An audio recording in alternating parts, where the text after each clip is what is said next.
बुलाना चाह रही हूँ, उनका नाम लूं या फिर सिर्फ एक शब्द बोल दूं और उसी से ही सब बुला लेंगे, उन्हें खींच कर ले आएंगे मंच पर। और मैं वो नाम लेती हूँ, धन्नो।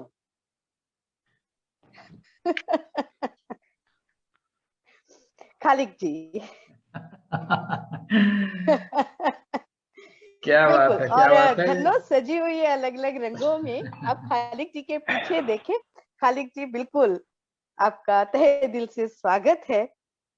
यूएसए से हैं खालिक जी, और अभिन्न अंग है पीएलजी का।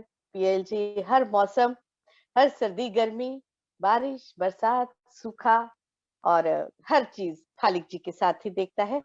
और खालिक जी, आपका स्वागत है। बहुत बहुत शुक्रिया रचना जी, इस इंट्रोडक्शन के लिए। वैसे मेरा नाम खलीक है। खालिक या क्षमा चाहती और मुझे याद है, मैं पिछला एपिसोड स्टोरी का मैं मिस कर गया था, तब मैं शिकागो में था। तो मैं बड़ी बेसब्री से ये स्टोरी का जो एपिसोड होता है उसका मैं इंतज़ार करता हूँ, क्योंकि मुझे बस अपना पर्सनल इंटरेस्ट है, मुझे धन्नो की कहानी सुनानी होती है। जी, हमें भी धन्नो पर ही सुननी होती है। प्लीज आप सुनाएं।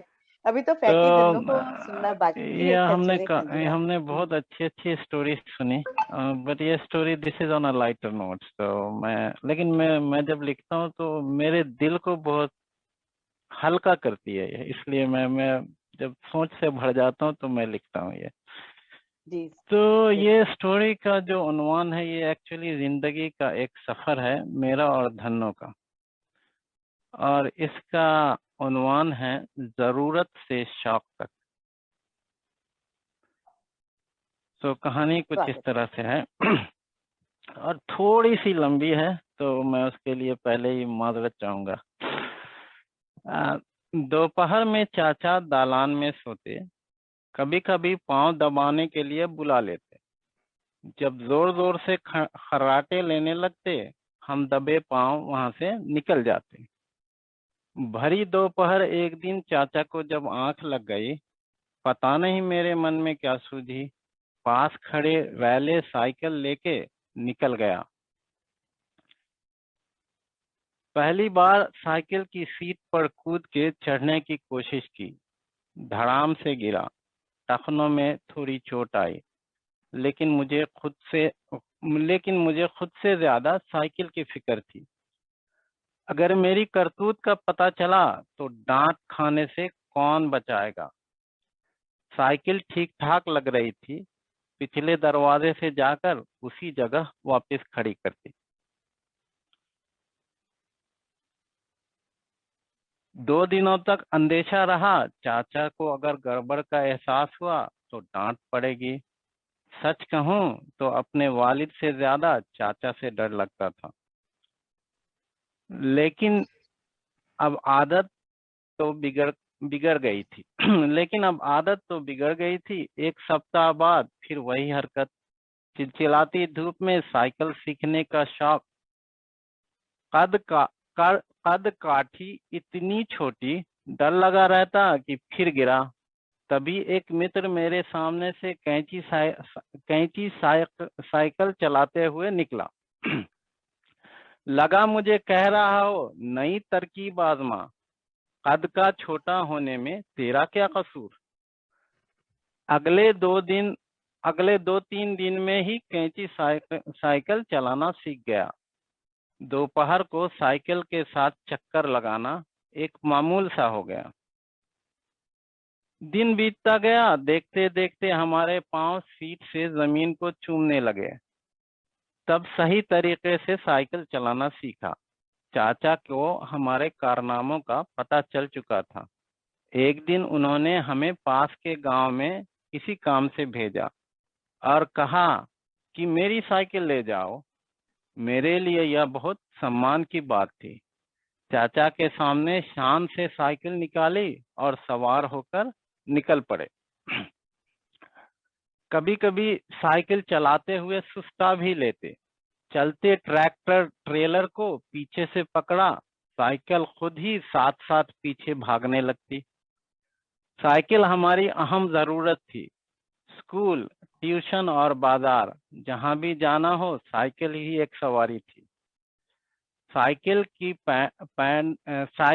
पैडल के साथ जिंदगी भी अपनी रफ्तार से आगे बढ़ रही थी। पास के गांव में मौत का कुआं नाम से सर्कस का खेल चल रहा था। दोस्तों के साथ देखने गया। आदमी कुएं में गोल गोल फिरकर साइकिल चला रहा था। लोग साइकिल का करतब देख ताली बजा रहे थे। मेरी सांसें जोर जोर से चल रही थीं और मैं साइकिल सवार के लिए दुआएं मांग रहा था। मुझे डर सताया जा रहा था कहीं कुएं में न गिर जाए। लौटते हुए सोचने लगा, जिंदगी के लिए मौत का खेल कोई शौक से करता होगा क्या? साइकिल सवार के भाव देखकर तो ऐसा लग रहा था कि करतब दिखाना गर्व की बात हो। जीवन में साहस और उत्साह भी कितना जरूरी है। 11वीं क्लास में मेरे लिए वालिद ने एटलस साइकिल खरीद दी थी। इस दिन का बेसब्री से इंतजार था। मन ही मन प्यार से अपनी साइकिल को धन्नो बुलाने लगा। आप इसे हेमा मालिनी की धन्नो मत समझ लेना। हमारी धन्नो को बहुत बुरा लगता है। फिर वो हमारी कलम को बुरा भला कहने लगती है। कलम ने भी ठान ली है, धन्नो की अलग पहचान बना के ही दम लेगी। धन्नो और मेरा आपने प्यार बना दी है, धन्नो की तो पहचान बना दी है। Sorry for interruption. Thank you. Dhanno और मेरा प्यार परवान चढ़ता गया। बाहर जहां कहीं भी हम जाते धन्नो साथ होती। मेरे भाई, जिसे सब जुड़वा ही समझते थे, उसे तब तक साइकिल चलाना नहीं आता था। हम ट्यूशन को साथ साइकिल से जाते।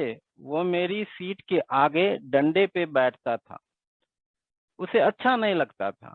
लौटते समय एक दिन मेरा संतुलन बिगड़ गया और हम दोनों साइकिल से गिर पड़े। भाई को और मुझे चोटें आई। गिरते हैं शहसवार ही मैदान जंग में। गिरते हैं शहसवार ही मैदान जंग में। वो तिफल क्या गिरे जो घुटनों के बल चले। अल्लामा इकबाल का ये शेर भी कितना सटीक है। शायद भाई को गिलानी हुई कि उसकी वजह से मेरा संतुलन बिगड़ा। भाई ने भी ठान ली। थोड़े दिनों में उसे भी साइकिल चलानी आ गई।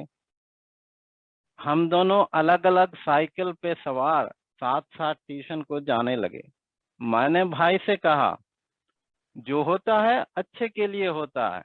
हमारा संतुलन बिगड़ने से हमें सबक भी मिला और भाई आपने उसे कितनी सकारात्मकता से लिया।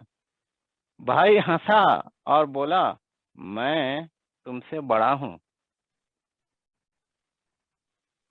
फिर एक दिन आया जब दरभंगा शहर छोड़कर आगे पढ़ाई के लिए दिल्ली जाना पड़ा।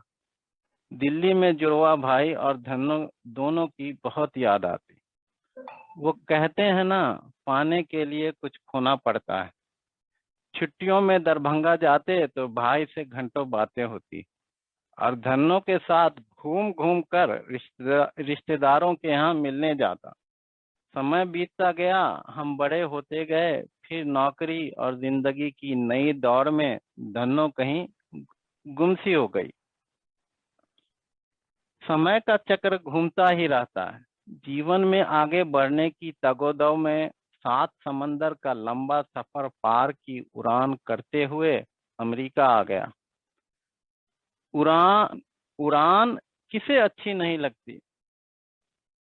जीवन को नए तरह से जीना, नए परंपराओं को अपनाना और अपने देश के मूल्यों को सजोए रखना, इन सब के बीच समय आगे बढ़ता रहा।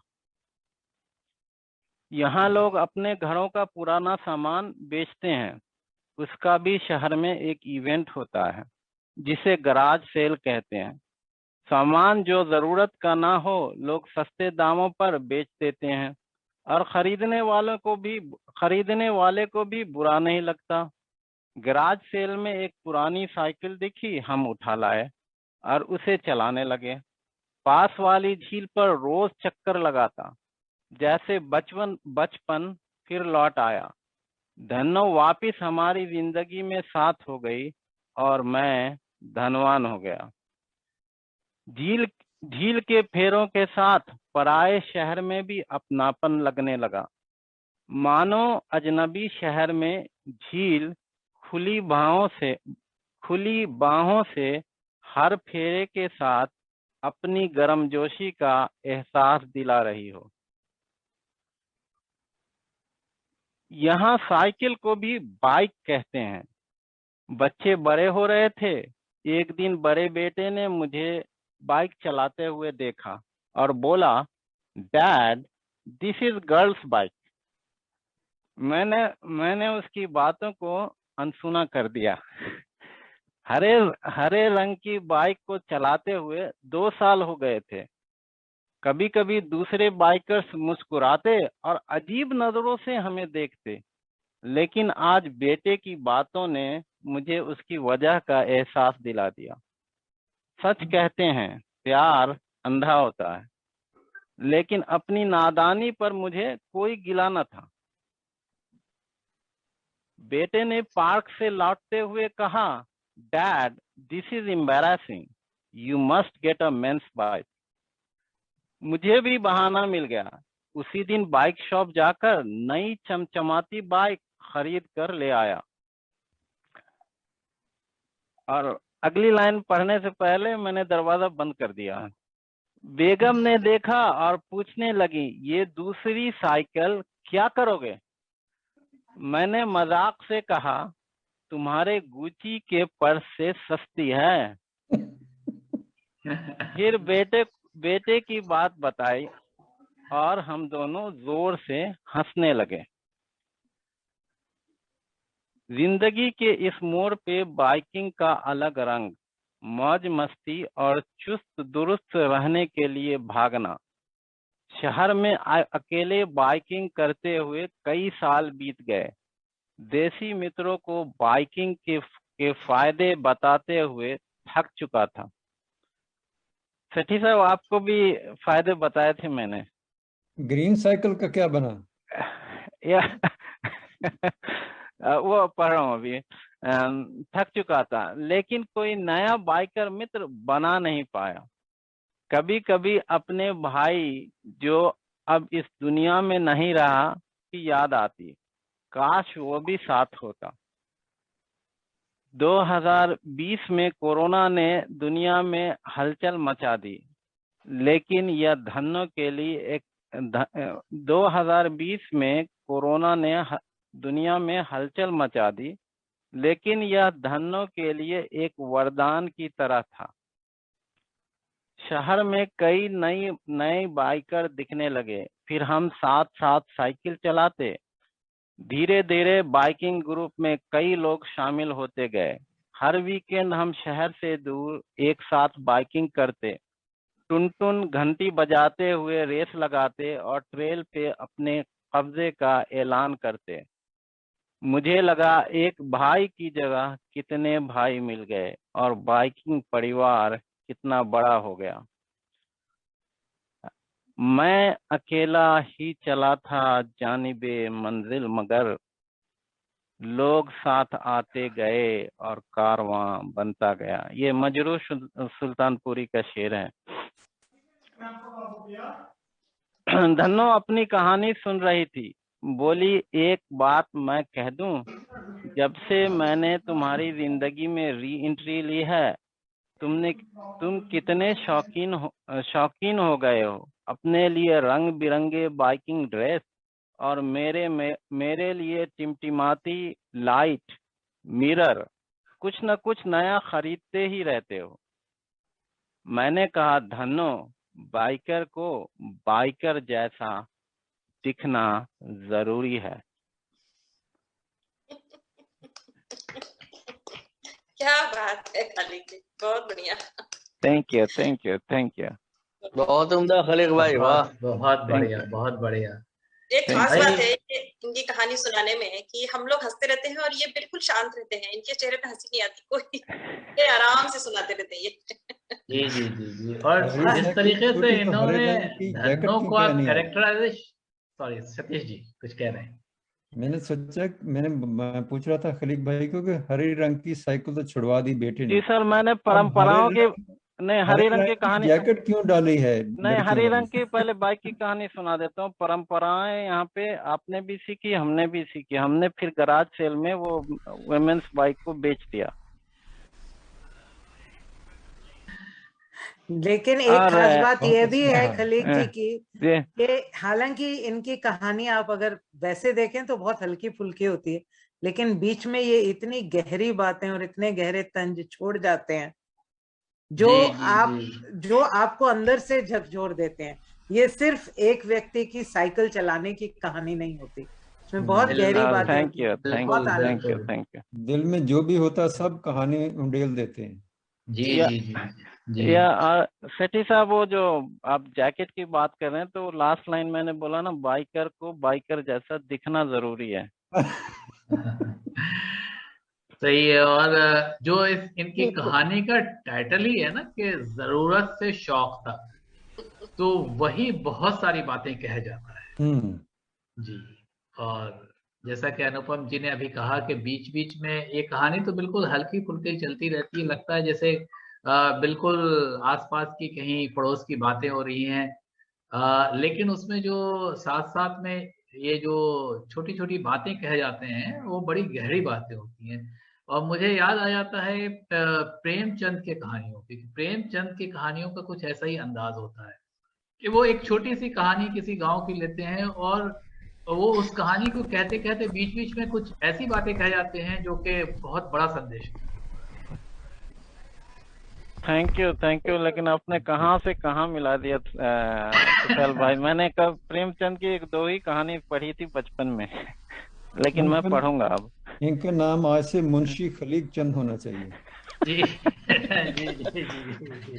बिल्कुल खलीक भाई, ये तो तय हो गया कि आपकी धन्नो ने कभी ना कभी वो गाना गाया होगा, बचपन का प्यार मेरा भूल नहीं जाना रे, तभी आपने उसको अभी तक रखा हुआ है और दोनों एक दूसरे से बंधे हुए हैं। बिल्कुल सही, सटीक एकदम। बहुत खूब, थैंक बहुत से संदेश देती हुई।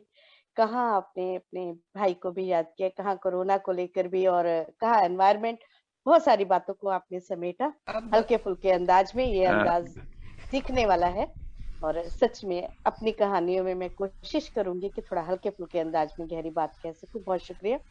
थैंक और यू, थैंक यू। अब